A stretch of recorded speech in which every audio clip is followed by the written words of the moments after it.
पुण्यातील मुंढवा जमीन गैरव्यवहार प्रकरणी अजित पवारांना सत्तेतनं बरखास्त करण्याची मागणी काँग्रेस प्रदेशाध्यक्ष हर्षवर्धन सपकाळ यांनी केली आहे। मुख्यमंत्री फडणवीसांनी अजित पवारांना बरखास्त करावं असं आवाहनही त्यांनी केलं आहे। तर पोर्शे कार अपघात प्रकरणीही त्यांनी अजित पवारांवर टीका केली आहे। एवढंच नव्हे तर पुणे महाराष्ट्राचं ड्रग्ज हब होत असल्याचा आरोपही त्यांनी केला।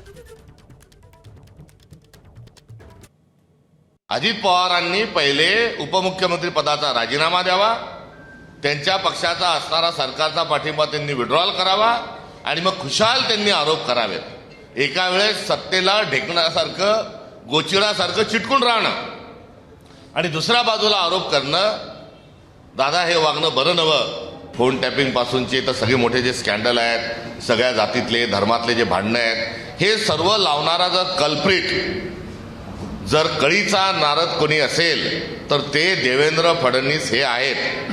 त्यामुळे फक्त देवेंद्र फडणवीसांची नार्को टेस्ट करा, या सगळ्या प्रश्नांची उत्तरही मिळतील।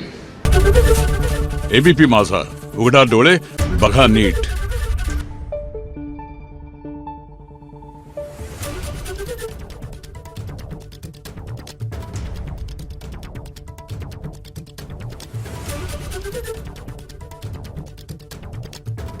Thank you.